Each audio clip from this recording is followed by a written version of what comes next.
Assalamualaikum dan salam Sarawakku sayang. Buletin UKAS edisi tengah hari 12 Jun 2020 bersama saya Hafizah Munirah Maharap. Berita utama. Ketua Menteri Datuk Abang Haji Abdul Rahman Zohari bin Tun Datuk Abang Haji Openg memberitahu pelaksanaan Perintah Kawalan Pergerakan PKP sejak Mac lepas tidak memberi kesan ke atas kos pelaksanaan projek-projek pembangunan di negeri ini. Bercakap ketika ditemui media selepas melakukan simbolik pecah tanah projek Jambatan Sungai Krian Seratok pada Khamis, beliau menjelaskan yang terkesan cuma melibatkan tempoh masa pembinaan yang terpaksa dipanjangkan. Kos tidak ada, dia tidak berkesan kerana kita hanya berhenti dalam masa 3 bulan. 3 bulan hanya projek itu terjejas sedikit dari sudut masa pembinaan. Terjejas masa pembinaan. Ada lambat.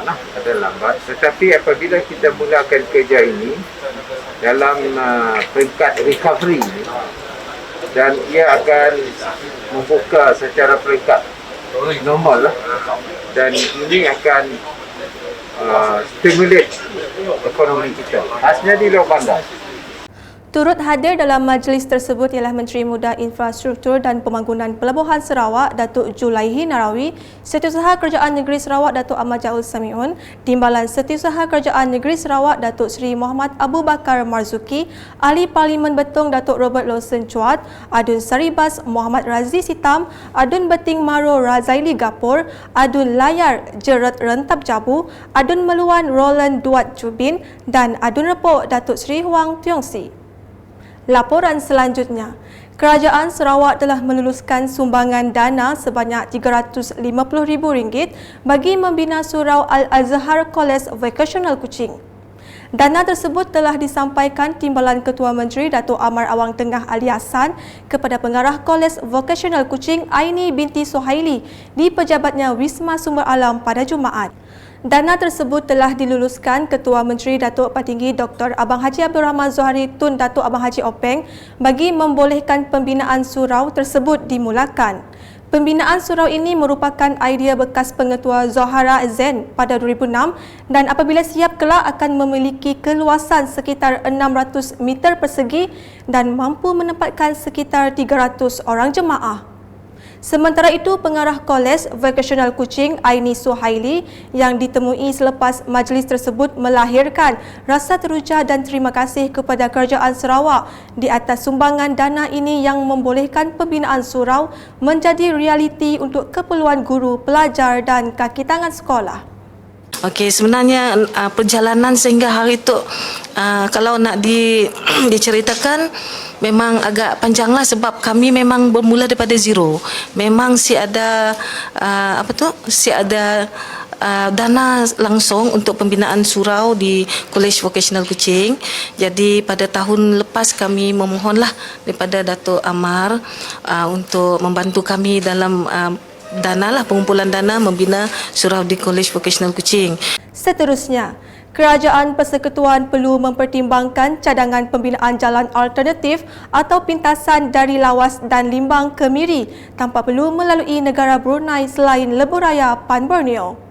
Menteri Pengangkutan Sarawak Datuk Lee Kim Shin menjelaskan jalan yang sedia ada kini memerlukan rakyat melalui negara Brunei dan merentasi sempadan yang memakan masa, melibatkan kos pengangkutan, perlu memenuhi pelepasan kastam dan sekatan ke atas barangan tertentu dan sebagainya.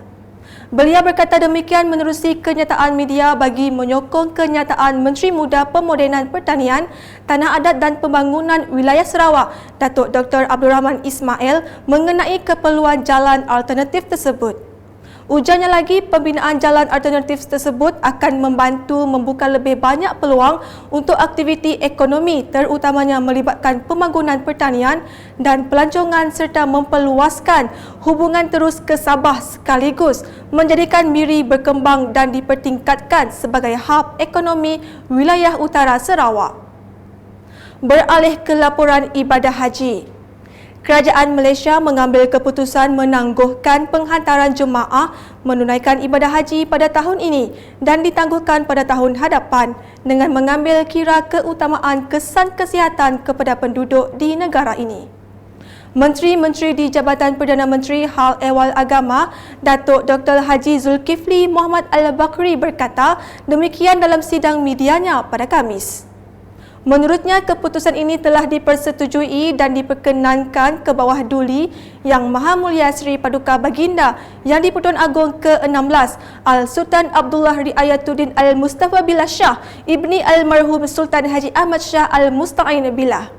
Maka saya bagi pihak kerajaan Malaysia ingin mengumumkan kepada semua rakyat Malaysia yang beragama Islam bahawa berdasarkan kepada taklimat yang disampaikan oleh Kementerian Kesihatan Malaysia dan Lembaga Tabung Haji serta perbincangan ahli-ahli mesyuarat jawatan kuasa muzakarah khas Majlis Kebangsaan bagi Hal Ehwal Agama Islam Malaysia yang telah bersidang bersama dengan Ashabus Samahah para mufti, maka pada 9 Jun 2020 ibadat haji untuk semua rakyat Malaysia bagi musim haji 1441 Hijrah adalah ditangguhkan ke tahun hadapan.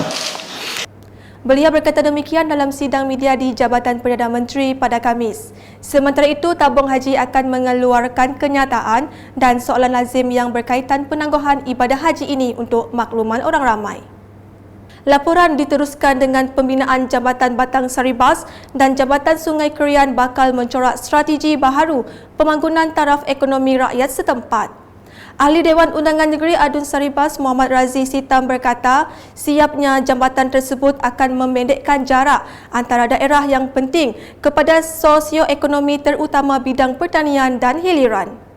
Nanti dengan siapnya jambatan ini, ia akan mengubah strategi pembangunan di kawasan ini, samanya dari segi pembangunan taraf sosioekonomi rakyat. Sebab ia sama sekali akan mempercepatkan pergerakan di antara daerah-daerah, khususnya di daerah Betong, daerah Debak, Sepauh, Pusak, daerah Meludam, juga termasuk daerah Satuk dan Kabung. Ia akan jadi dekat, jarak-jaraknya dapat dipendekkan.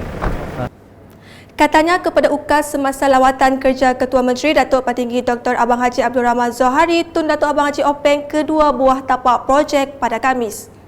Sementara itu, salah seorang penduduk Pusa, Samsudin Umar berkata mereka amat menghargai usaha kerajaan Sarawak dalam merealisasikan impian mereka untuk melihat Jambatan Batang Saribas dibina dan disiapkan.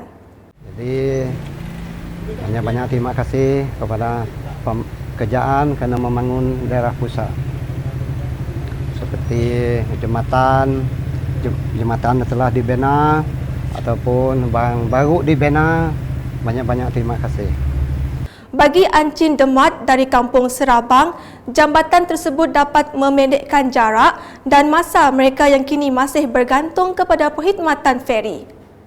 Jadi jembatan tu untuk kami situ memang perlu lah. Kampung boleh lah. Boleh. Bagi kami situ jambatan tu lama elak dah kami situ tunggu jambatan tu. Berapa tahun tu dah kami tunggu. Kami tu susah elak boleh alik ke Kuching. Kadang-kadang kak cari, kadang-kadang kak lama kami panjang-panjang baris.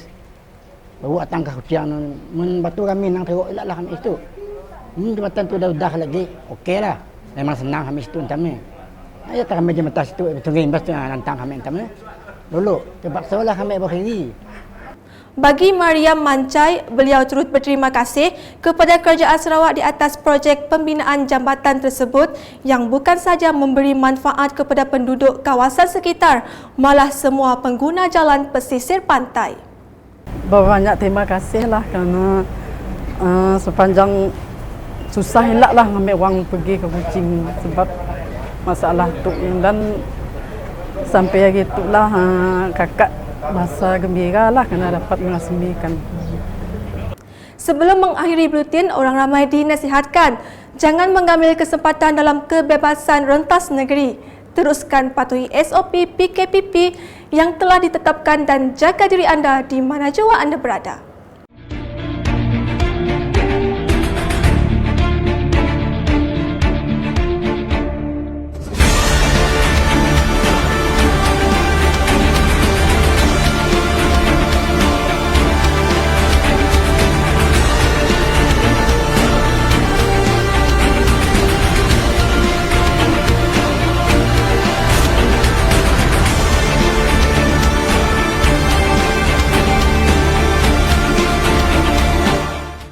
Sekian bersama saya Hafizah Munirah dan kru penerbitan. Ikuti berita selanjutnya pada edisi petang. Dapatkan berita terkini Sarawak setiap hari dengan melayari portal ukas.sarawak.gov.my, UKAS channel di YouTube atau melalui Facebook, Instagram, Twitter dan aplikasi Telegram Buletin UKAS. Salam UKAS.